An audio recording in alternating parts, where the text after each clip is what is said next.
ಕೌಟುಂಬಿಕ ಕಲಹದ ಹಿನ್ನೆಲೆ ಪತಿಯೊಬ್ಬ ತನ್ನ ಪತ್ನಿ ಹಾಗೂ ನಾದಿನಿಯನ್ನು ಹತ್ಯೆ ಮಾಡಿರುವ ಆರೋಪ ಕೇಳಿಬಂದಿರುವ ಬೆಚ್ಚಿ ಬೀಳಿಸುವ ಘಟನೆ ಚಿಂತಾಮಣಿ ನಗರದ ಜೆಜೆ ಕಾಲೋನಿಯಲ್ಲಿ ಸೋಮವಾರ ಮುಂಜಾನೆ ನಡೆದಿದೆ. ಮೃತರನ್ನು 25 ವರ್ಷದ ಶ್ಯಾಮಾ ಹಾಗೂ 18 ವರ್ಷದ ರೇಷ್ಮಾ ಎಂದು ಗುರುತಿಸಲಾಗಿದೆ. ಪೊಲೀಸರ ಪ್ರಾಥಮಿಕ ಮಾಹಿತಿಯ ಪ್ರಕಾರ ಕೌಟುಂಬಿಕ ಕಲಹವೇ ಈ ದುರ್ಘಟನೆಗೆ ಕಾರಣ ಎನ್ನಲಾಗಿದ್ದು, ಘಟನೆ ನಡೆದ ಬಳಿಕ ಆರೋಪಿ ತನ್ನ 3 ಮಕ್ಕಳೊಂದಿಗೆ ಸ್ಥಳದಿಂದ ತೆರಳಿ ನಂತರ ಕೋಲಾರದ ಗಲ್ಪೇಟೆ ಪೊಲೀಸ್ ಠಾಣೆಗೆ ತೆರಳಿ ಶರಣಾಗಿದ್ದಾನೆ. ಮಾಹಿತಿ ತಿಳಿಯುತ್ತಿದ್ದಂತೆ ಚಿಂತಾಮಣಿ ನಗರ ಪೊಲೀಸರು ಆರೋಪಿಯನ್ನು ವಶಕ್ಕೆ ಪಡೆದು ತನಿಖೆ ಆರಂಭಿಸಿದ್ದಾರೆ. ಘಟನಾ ಸ್ಥಳಕ್ಕೆ ಜಿಲ್ಲಾ ಪೊಲೀಸ್ ವರಿಷ್ಠಾಧಿಕಾರಿ ಸೇರಿದಂತೆ ಹಿರಿಯ ಪೊಲೀಸ್ ಅಧಿಕಾರಿಗಳು ಭೇಟಿ ನೀಡಿ ಪರಿಶೀಲನೆ ನಡೆಸಿದ್ದು, ಅಗತ್ಯ ಸಾಕ್ಷ್ಯಗಳನ್ನು ಸಂಗ್ರಹಿಸಿದ್ದಾರೆ. ಈ ಸಂಬಂಧ ಚಿಂತಾಮಣಿ ನಗರ ಪೊಲೀಸ್ ಠಾಣೆಯಲ್ಲಿ ಪ್ರಕರಣ ದಾಖಲಾಗಿದ್ದು, ಹತ್ಯೆಗೆ ನಿಖರ ಕಾರಣ ಹಾಗೂ ಘಟನೆಯ ಹಿನ್ನೆಲೆಯ ಕುರಿತು ಪೊಲೀಸರು ಹೆಚ್ಚಿನ ತನಿಖೆ ಮುಂದುವರಿಸಿದ್ದಾರೆ.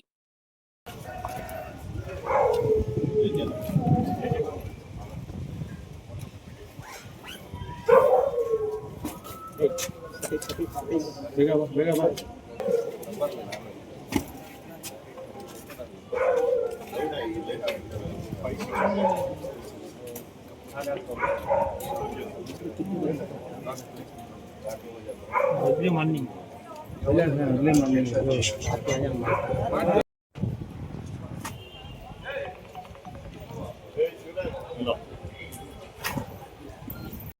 ಅಲ್ಲಿ ಅರ್ಲಿ ಮಾರ್ನಿಂಗ್ ಇವತ್ತು ಅಂದರೆ ಡಬಲ್ ಮರ್ಡರ್ ಕೇಸ್ ಒಂದು ರಿಪೋರ್ಟ್ ಆಗಿದೆ.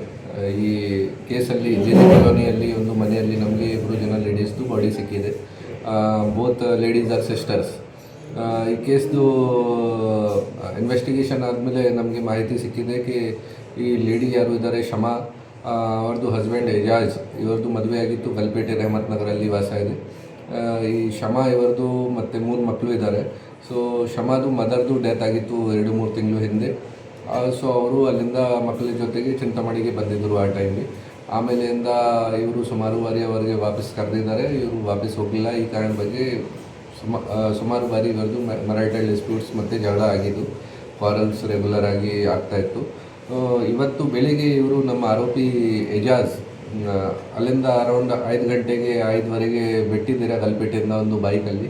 ಇಲ್ಲಿ ಅರೌಂಡ್ 6:30 ಬಂದು ಜೆಜೆ ಕಾಲೋನಿಯಲ್ಲಿ ಯಾವ ಮನೆಯಲ್ಲಿ ಇವರು ಇದ್ದಾರೆ ಆ ಮನೆಯಲ್ಲಿ ಹೋಗಿ ಈ 2 ಜನ ಲೇಡೀಸ್ ಮಲಗಿದ್ರು ಮತ್ತು ಮಕ್ಕಳು ಕೂಡ ಇದ್ದರು. 2 ಜನ ಲೇಡೀಸ್ಗೆ ಹೋಗಿ ಚಾಕುವಿಂದ ಅಟ್ಯಾಕ್ ಮಾಡಿ ಅವರಿಗೆ ಸಾಯಿಸಿದ್ದಾರೆ. ಆಮೇಲೆ 3 ಜನ ಮಕ್ಕಳಿಗೆ ಗಾಡಿಯಲ್ಲಿ ಕರ್ಕೊಂಡು ವಾಪಸ್ ಗಲ್ಪೇಟೆ ಹೋಗಿದ್ದಾರೆ. ಗಲ್ಪೇಟೆಯಲ್ಲಿ ಇವರು ಮಕ್ಕಳಿಗೆ ಮನೆಯಲ್ಲಿ ಬಿಟ್ಟು ಗಲ್ಪೇಟೆ ಸ್ಟೇಷನಲ್ಲಿ ಅರೌಂಡ್ 8:45 ಸರೆಂಡರ್ ಮಾಡಿದ್ದಾರೆ. ಅಲ್ಲಿಂದ ನಮಗೆ ಮಾಹಿತಿ ಬಂದಿದೆ ಬೆಳಿಗ್ಗೆಯಿಂದ ಈ ಥರ ಯಾರು ಮಾಹಿತಿ ಕೊಳ್ಳಿಲ್ಲ ಕಿ ಈ ಥರ ಮರ್ಡರ್ ಆಗಿದೆ.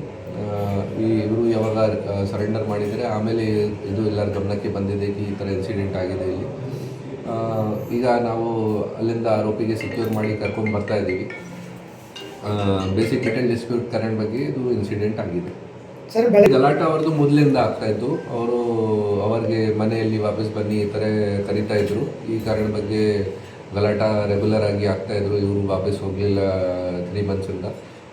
ಬೇಲಿಗೆ ಇವತ್ತು ಬಂದು ಇವರು ಡೈರೆಕ್ಟ್ ಅಟ್ಯಾಕ್ ಮಾಡಿದ್ದಾರೆ, ಈ ಥರ ನಮಗೆ ಮಾಹಿತಿ ಇದೆ. ಬಿಕಾಸ್ ಬೇರೆ ಅಕ್ಕಪಕ್ಕದವರಿಗೆ ಏನೂ ಮಾಹಿತಿ ಇರಲಿಲ್ಲ ಕಿ ಯಾವಾಗ ಆಯಿತು ಹೇಗೆ ಆಯಿತು ಏನೂ ಸೌಂಡ್ ಬರಲಿಲ್ಲ ಅವರು. ಸರ್, ಈಗ ರೇಷ್ಮನ್ನ ಕೊಲೆ ಮಾಡೋದಕ್ಕೆ ಕಾರಣ ಅವರು 2 ಜನ ಜೊತೆಗೆ ಇದ್ದರು. ಮತ್ತು ಈಗ ನಮಗೆ ಆರೋಪಿ ಸಿಕ್ಕಿದ್ದು ಅವರದ್ದು ಇಂಟರಿಗೇಷನ್ ಮಾಡ್ತೀವಿ ನಾವು ಕಿ ಇನ್ನೊಬ್ಬರು ಲೇಡಿದು ಯಾಕೆ ಮಾಡಿದ್ದಾರೆ, ಅದು ಕೂಡ ಏನಾದರೂ ಕಾರಣ ಇರಬೇಕು. ಬಟ್ ಅದು ಇನ್ವೆಸ್ಟಿಗೇಷನ್ ಇಂಟರಿಗೇಷನ್ ಆದಮೇಲೆ ಗೊತ್ತಾಗುತ್ತೆ. ಆ ಮಕ್ಕಳು ಕೂಡ ಅದೇ ರೂಮಲ್ಲಿ ಮಲಗಿದ್ರು ಮತ್ತು ಮಕ್ಕಳಿಗೆ ಇವರು ಕರ್ಕೊಂಡು ಹೋಗಿದ್ರು. 3 ಜನ ಮಕ್ಕಳು ಇದ್ದಾರೆ. ಬಟ್ ಅವ್ರದ್ದು ವಯಸ್ಸು ತುಂಬ ಕಮ್ಮಿ ಇದೆ. ಸೊ ನೋಡೋಣ ನಾವು ಯಾವುದು ಕೌನ್ಸಿಲಿಂಗ್ ಅಥವಾ ಚೈಲ್ಡ್ ವೆಲ್ಫೇರ್ ಕಮಿಟಿದವ್ರದ್ದು ಹೆಲ್ಪ್ ಮಾಡಿ ಅವ್ರ ಜೊತೆ ಮಾತಾಡ್ತೀವಿ. ಈಗ ದೂರ ನಾವು ಅವ್ರ ಫ್ಯಾಮಿಲಿ ಮೆಂಬರ್ಸಿಂದ ತೊಗೊಳ್ತಾ ಇದ್ದೀವಿ. ಬೇರೆ ಸಿಸ್ಟರ್ಸ್ ಇದ್ದಾರೆ, ಅಕ್ಕಪಕ್ಕ ಮನೆಯಲ್ಲಿ ಬೇರೆ ಸಿಸ್ಟರ್ಸ್ ಇದ್ದಾರೆ, ಅವರಿಂದ ನಮ್ಮ ದೂರ ತೊಗೊಳ್ತಾ ಇದ್ದೀವಿ. ಇಲ್ಲಿ ಕೋಲಾರದಿಂದ ಇಲ್ಲಿ ಬಂದು ಅವ್ರ ಮನೆಗೆ ಬಂದು ಎಷ್ಟು ದಿನ ಆಗಿದೆ ಸರ್? 3 ಮಂತ್ಸಿಂದ ಇವರದು ಮದರ್ದು ಡೆತ್ 3 ಮಂತ್ಸಿಂದೇ ಆಗಿತ್ತು. ವೈಫ್ದು ಮದರ್ದು ಡೆತ್. ಆ ಟೈಮ್ಗೆ ಇವರು ಬಂದಿದ್ದಾರೆ ಅವ್ರ ಕಾರ್ಯತಿಥಿ ವಗೇರೆ ಮಾಡೋಕ್ಕೆ. ಆ ಟೈಮಿಂದ ಇವರು ವಾಪಸ್ ಹೋಗಲಿಲ್ಲ. ಆ ಕಾರಣ ಬಗ್ಗೆ ಇವತ್ತು ಗಲಾಟೆ ನಡ್ತಾ ಇತ್ತು.